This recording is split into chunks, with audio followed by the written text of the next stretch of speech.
안녕하세요. 풍산 패시브하우스의 김창근입니다. 오늘은 멀리 강원도까지 한번 와봤습니다. 강릉의 패시브하우스를 목조주택으로 2층 규모를 설계하고 시공한 주택을 오랜만에 21년도에 설계하고 지었고 22년도에 2.7리터 패시브하우스로 인증받은 목조주택의 2층 규모의 패시브하우스에서 여러분과 같이 쭉 살펴보도록 하겠습니다. 대문을 열고 안으로 들어왔는데요. 이쪽 안에 주차장을 넣어드렸고 이 주차장이 자동으로 이렇게 쭉 열리게끔 해드렸습니다. 바닥도 보면 콘크리트 해가지고 이렇게 문양을 넣어가지고 주차장을 준비해드렸고요. 전체적으로 이 건물에 보게 되면 첫 번째 패시브하우스의 5가지 요소 기술 중에서 겨울인데도 도착을 해서 보니까 안에 건축주께서 외부 차양장치 EV뷰를 내려놓으셨어요.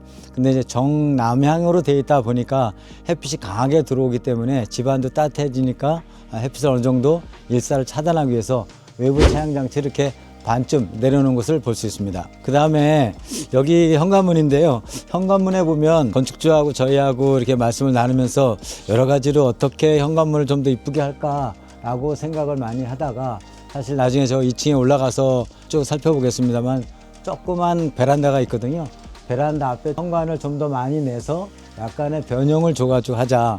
좀 더 앞으로 쭉 빼다 보니까 기둥이 필요했어요. 그래서 이 기둥을 어떻게 할까 하다가 기성품으로 나오는 그 기둥재 중에서 그래도 여기 바깥에 있는 스타코하고 가장 잘 어울릴 수 있는 그런 형태의 기둥을 원장하고 반장짜리를 이렇게 세워가지고 마감을 했던 기억이 나고요. 현관 앞에 데크를 만들 때 돌데크를 처음부터 하려고 계획을 해서 전체적인 그 기초를 칠 때부터 돌데크의 모양을 전부 다 치수를 정확하게 재놓은 상태에서 마지막 마감을 건축주께서 돌을 이런 색깔이 좋겠어요 라고 생각을 하셔가지고 보통 돌을 색깔을 뭐 검정색이나 시블랙이나 아니면 화강석을 많이 하는데 특별하게 건축주께서 정하신 그 돌 데크를 시공했던 생각이 듭니다. 공사를 마무리하고 나서 이렇게 조경이 완전히 되어 있는 상태에서 유튜브를 찍는 거는 진짜 몇 년 만에 이렇게 찍게 됐는데요. 건축주께서는 특별하게 바깥에 조경을 어떻게 할까 고민을 하시다가 조경 설계나 하시는 분하고 해서 건축주께서 진짜 심혈을 기울여서 정성스럽게 가꿨던 그 조경의 흔적들을 쭉 살펴볼 수 있고요. 설계할 때 처음에 이쪽에 큰 외부 차양장치와 이게 작은 차양장치 2개를 했는데요. 여기가 식탁이 있는 자리거든요. 식탁이 있는 자리에서 바로 이렇게 조그맣게 중정천 안에 파서 여기에 조경을 해가지고 볼 수 있게끔 하자 이렇게 말씀을 나눠가지고 그렇게 설치했던 기억이 납니다. 안으로 쭉 들어와서 보시면은요. 이쪽은 마당이 어떻게 보면 앞쪽에는 통가의 마당이라고 보고요. 안쪽에 안마당이라고 볼 수 있거든요. 설계를 할 때 이 안쪽 마당에 조경하고 썬룸하고의 조화를 하려고 처음에 썬룸을 별도로 썬룸 전문 업체에다 따로 맡길까 아니면 어떻게 할까 많이 고민을 하다가 집하고 전체 일체감을 주는 게 좋겠다라고 생각을 해가지고 구조체를 목조로 다 만들고 나서 여기다가 폴딩 도어만 2면을 통해 가지고 달았습니다. 지금 와서 보면 저 안쪽에서 바깥에 이 마당을 보는 느낌이 아주 좋을 거다 이런 생각이 듭니다. 네, 현관에서 여러분하고 같이 살펴보고 있는데요. 그 패시브하우스를 지면서 제일 중요하게 보는 것 중에 하나가 창문하고 그 다음에 현관문이죠. 창문은 캐멀링 창호를 0.8W 이하의 패시브 전용 창호를 설치했고요. 현관문은 살라만도 패시브 전용 현관문을 설치했습니다. 여기 밑에 잠깐 보시면 보통 일반적으로는 다른 문에는 느낄 수 없는 것이 있죠. 여기 보면 이게 딱 닫으면 이 스토퍼가 있어가지고 밑으로 딱 내려오게 돼 있고 그리고 안으로 들어오시면 이쪽은 좀 많이 높여서 신발장으로 만들었고요. 이쪽은 이렇게 간단하게 소품이나 어떤 필요한 부분들을 옷걸이 같은 이런 걸 할 수 있게끔 이렇게 안쪽에 파가지고 가구를 짜서 넣습니다. 강릉 패시브하우스의 거실에 들어와 있는데요.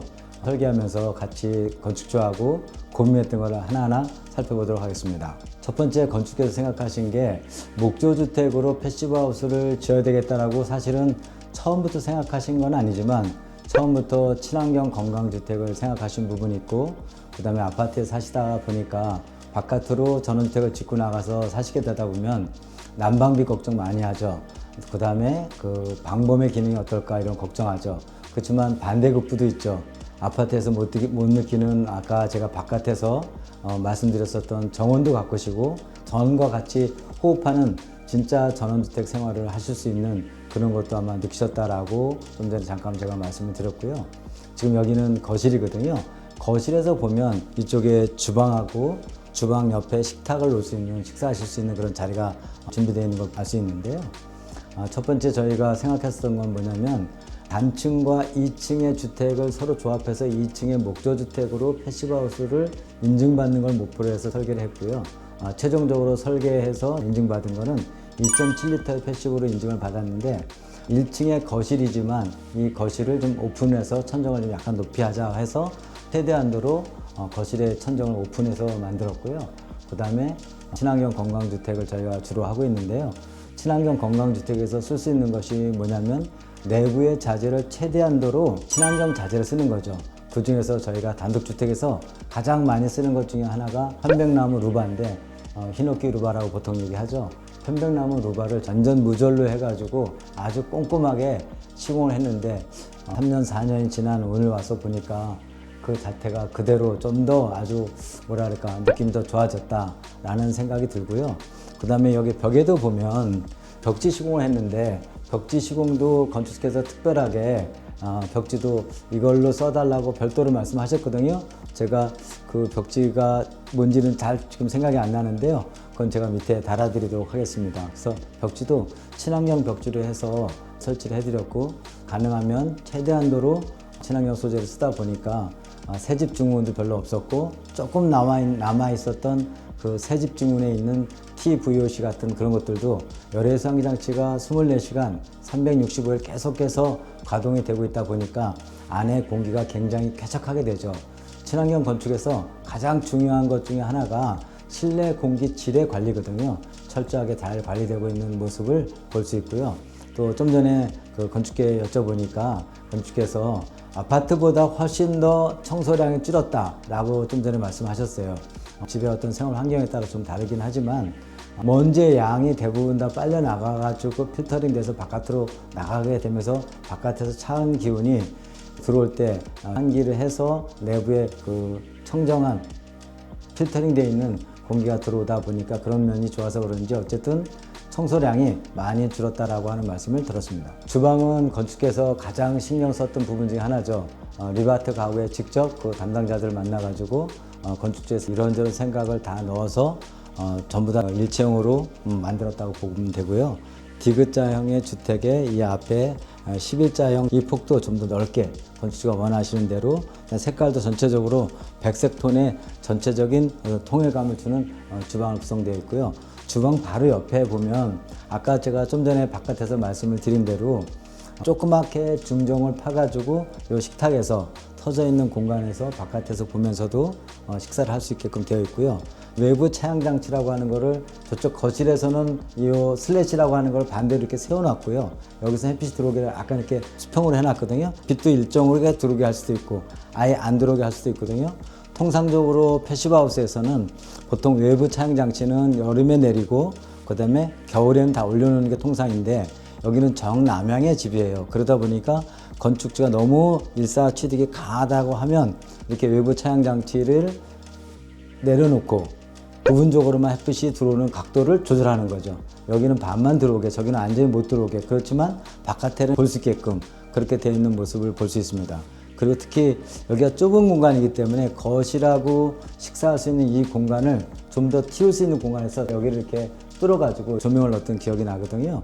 그러다 보니까 주방과 거실과 이 식탁에 있는 부분이 세 군데가 이렇게 다 조화가 이루어진 상태에서 막혀져 있는 이 공간을 이렇게 뚫어 놓다 보니까 서로 개방감이 크게 확보되어 있다, 이렇게 볼 수 있겠습니다. 다용도실인데요.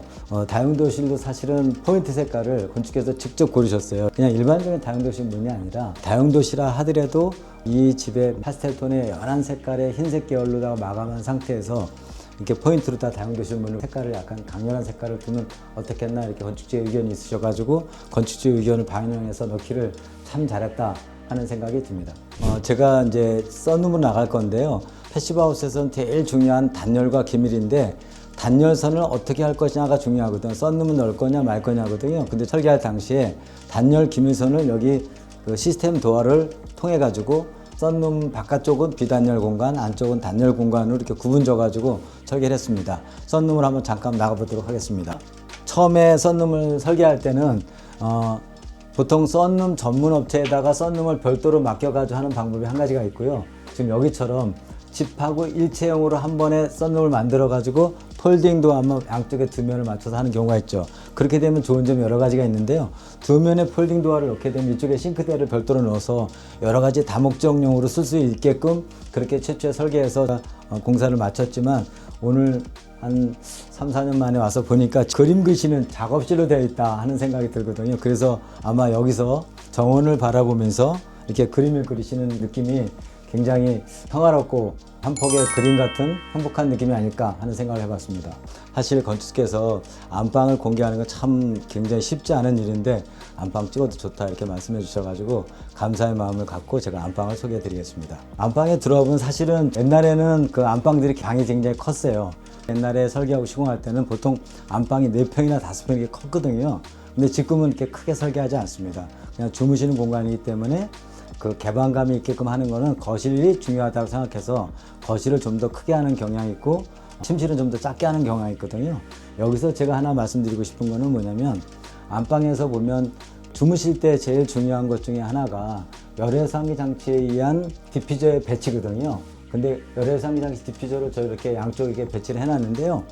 주무실 때 편백나무에서 나오는 피톤치드의 향이 느낄 수 있게끔 보통 천정 한 면만 히노키를 하는데 아까 거실에서 말씀드렸던 100% 무절의 편백 히노키를 갖다가 천정과 벽에 침대 헤드머리를 같이 이렇게 기역자로 배치하면서 디자인의 완성도를 나름 높이려고 노력을 했었었는데 지금 와서 보니까 그 디자인 완성도는 별거 아니고 여기에 소품들을 하나하나 갖고 놓으신 게 보면 여기 건축주 선생님이 얼마나 꼼꼼하게 세심하게 인테리어를 잘 가꾸셨나 하는 생각이 듭니다. 제가 그 화장실 전실을 잠깐 설명을 드릴 건데요.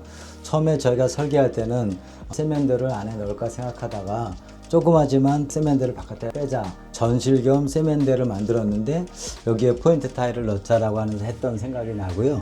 거실에서 손님이 와서 바로 손을 닦을 수 있게끔 세면대를 탑볼로 해서 위에다 따로 끓여놨고요. 그 다음에 화장실에 보면 화장실이 1층에 하나, 2층에 하나 두 개가 있어요. 근데 1층에 좀 전에 보여드렸던 안방에서 쓰는 화장실하고 손님용 화장실하고 같이 쓰면 어떻겠나 이런 생각을 했었거든요. 그래서 거리를 가장 최대한으로 가깝게 배치했던 생각이 나고요. 안방에서 이쪽으로 들어오는 드레스룸이 있었는데 드레스룸 옷가지가 있어가지고 제가 거기는 찍지는 않았고요.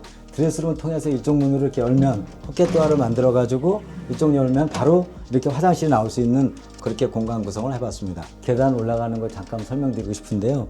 지금은 이제 계단을 구성을 할 때 보통 오픈되어 있는 계단이 있고 이렇게 디귿자로 돌아서 올라가는 계단이 있거든요. 근데 저희는 수납의 문제 때문에 돌아가는 계단으로 설계를 했고요. 계단 밑에 이렇게 갤러리 도어를 넣어서 밑에 조그맣게 창고를 하나 만들어 드렸고요. 여기 보면 애쉬라고 하는 나무입니다. 우리말로 하게 되면 물풀의 나무죠. 물풀의 나무가 오크하고 거의 똑같은 문양을 가지면서 사실은 강도는 훨씬 더 높습니다. 그래서 물풀의 나무인 애쉬로 계단을 시공해 드렸고요. 여기 측면에 보게 되면 핸드레일 밑에다가 LED 바 등을 넣어가지고 은은한 조명이 나올 수 있게끔 그렇게 해드리는 방법으로 썼습니다. 2층으로 올라왔는데요. 2층에서 잠깐 제가 말씀드리고 싶은 거는 뭐냐면은 사실은 통상적으로 이렇게 계단을 난간을 하는 경우가 대부분인 경우인데요. 난간보다는 이렇게 아예 벽을 만들자라는 생각으로 한번 생각을 해봤고요. 벽으로 만들게 되면 공간도 좁아들고 좀 약간 갑갑한 느낌이 나는데 중간에 이렇게 약간 두 개의 그 오픈 공간을 만들다 보니까 좀 더 완성도 높은 공간을 볼 수 있습니다. 2층에 올라오자마자 바로 우측에는 서재가 있는데요. 서재 가시기 전에 바로 앞에 베란다가 있습니다. 패시브하우스에서 중요하게 얘기하는 단열과 기밀 성능은 여기에 패시브 창호가 들어갔기 때문에 여기서 끝나는 거예요. 2층에서 바깥의 외기를 호흡할 수 있는 그런 공간을 만들고자 하는 생각 때문에 원래 처음에 계약할 때는 이렇게 난간을 만들어 가지고 할까 생각해 봤지만 최종적인 완공 단계에서는 바깥에서 낙엽이라든가 먼지라든가 이런 게 들어오기 때문에 별도로 나중에 저쪽에 폴딩 도어도 넣고 유리를 다 넣어가지고 실내 같은 그런 베란다를 구성했습니다. 강릉 목조주택 패시브하우스의 2층 서재에 와 있는데요. 사모님께서는 가장 신경 썼던 부분이 오밀조밀한 인테리어, 그 다음에 전반적인 집의 성능 이런 데 아주 굉장히 세심하게 의견을 반영해서 설계하고 시공했던 기억이 나는데요. 건축께서 2층에 게스트룸 또는 서재 같은 그런 방 하나 만드시길 원하셨어요. 오랜만에 와서 보니까 너무 깔끔하게 진짜 이렇게 깔끔하고 정리정돈된 그냥 앉아서 공부하다 보면 책 읽다 보면 일어서기 싫을 정도의 그런 좋은 공간으로 꾸며놓은 거를 제가 잠깐 이렇게 소개해드리고자 하는데요. 들어와서 보시면 여기에 보면 서재는 비록 작지만 저렇게 향을 이렇게 쭉 바라볼 수 있는 거하고 윈도우 시트하고 책장을 같이 연계해서 짠 거예요.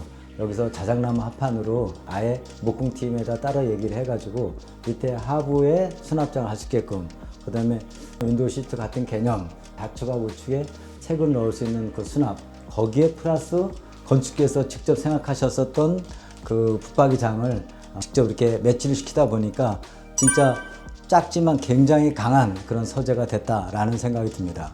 그리고 서재 바로 옆에 앉아서 이렇게 쉬실 수 있는 그런 공간을 구성하시는 게 어떠실까 한 생각하셨는지, 이렇게 흔들은 자에 앉아서 이렇게 쉬시기도 하고 하는 그런 공간으로 되어 있고요. 제가 아까 안방에서 설명을 드렸던 대로 이렇게 두 면의 기역자 모양의 무절 편박루바를 이렇게 해서 마무리해 드렸습니다. 오늘 제가 하나 더 여러분한테 소개를 안 해드릴 수 없는 게 있어요. 앞에서 제가 외부 차양 장치, 보통 EVB라고 얘기하는데요. 외부 차양 장치의 그 기능에 대해서 한번 자세하게 아까 설명을 못 드렸던 것 같아요. 외부 차양 장치가 좋은 게 뭐냐면, 제가 좀 전에 말씀을 드린 대로 여름에는 패시브하우스라고 하는 기본 개념이 뭐냐면, 가장 중요한 것 중에 하나가 여름엔 직달 일사를 피하는 거고요. 겨울에는 직달 일사를 최대한도로 집 안에 넣어서 그 들어온 열을 바깥으로 못 나가게 하는 거죠. 근데 오늘은 제가 이걸 잠깐 좀 보여드리려고 하는데요. 이렇게 열리게 되면 올라가지만 이렇게 바깥에 있는 슬랫이 움직일 수가 있는 거예요. 일정 각도로 스톱을 시키면서 필요한 것만큼만 할 수 있고, 전체를 올릴 수도 있고 또 내릴 수도 있고, 그렇게 되어 있습니다. 여기 리모컨에 보면 채널이 있어가지고 전체 4대가 있는데, 그 4대가 채널이 1번, 2번, 3번, 4번 해가지고 여기가 지금 거실에 제일 큰 1번으로 설정을 해 놓으셨어요. 그럼 1번에서 만약에 내가 오픈하고 싶다 그러면 오픈을 눌러주게 되면 슬랫의 각도가 변해서 올라갑니다. 그리고 멈출 수도 있고 다시 내려올 수도 있는 거죠. 이 각도도 제가 조절을 할 수가 있는 거예요. 슬랫이 이렇게 올라가면서 각도를 만약에 변형하고 싶다라고 하면 이걸 멈추는 거죠. 그리고 이 슬랫의 이 각도를 움직이고 싶다라고 하면 이 정지된 상태에서 이렇게 부분적으로 나 요만큼만 들어오고 싶어, 많이 들어오고 싶어, 좀 반대광이 들어오고 싶어, 그럼 좀 더 올린 다음 또 이렇게 나오는 거죠. 이것이 어떻게 보면 외부 차양 장치의 가장 좋은 점이 하나라고 볼 수 있습니다.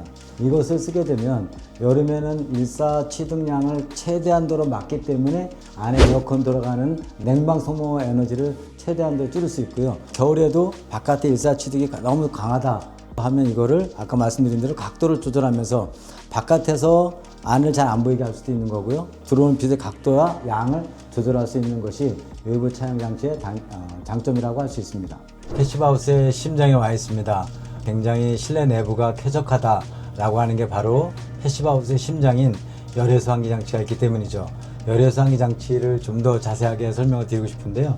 열외수 환기 장치 본체의 기계가 이렇게 설치되어 있고요.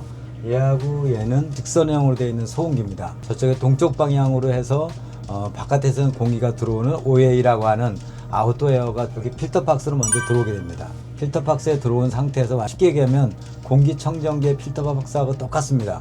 공기청정기의 필터 박스와 똑같은 그런 필터 박스를 통해 가지고 이 기계로 공기가 들어가는 거죠.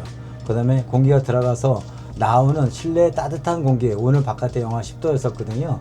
영하 10도의 공기가 바깥에서 들어갈 때 안에 따뜻한 25도의 공기를 만나 가지고 열을 교환하는 거죠. 그래서 열을 회수하는 거죠. 그래서 정확한 명칭이 열회수형 환기장치입니다. 열회수형 장치를 통해 가지고 바깥에 나가서 보일러의 바깥으로 나가는 이 방향으로 바깥으로 공기 나가는 이그조스트 에어가 따로 EA가 붙어 있습니다. 집안의 공기의 쾌적도를 상당히 높이고 실내에 먼지 있는 것들도 어느 정도는 전부 다 집중 효과처럼 바깥으로 전부 다 빼낼 수 있는 거고요. 이 안에 보면 필터 박스에 보면 그 필터 박스가 이렇게 3중 4중으로 되어 있습니다. 여기를 전부 다 통과하게 되면 공정한 공기를 완전히 필터링해서 공기를 열 교환을 시켜가지고 안에다가 깨끗한 필터링된 공기를 집어넣는 그런 장치면서 이 장치는 패시브하우스의 심장부라고 말씀드릴 수 있는 그런 부분을 잠깐 소개해드렸습니다. 오늘은 여러분하고 같이 한 4년 전에 목조주택으로 2층으로 패시브하우스를 건축주하고 이런저런 고민을 많이 해가면서 설계했던 추억을 다시 한번 되돌아보면서 4년 만에 찾아와 본 강릉에 있는 2.7리터 패시브하우스에서 여러분과 같이 쭉 살펴봤습니다. 풍산 패시브하우스의 김창근이었습니다. 감사합니다.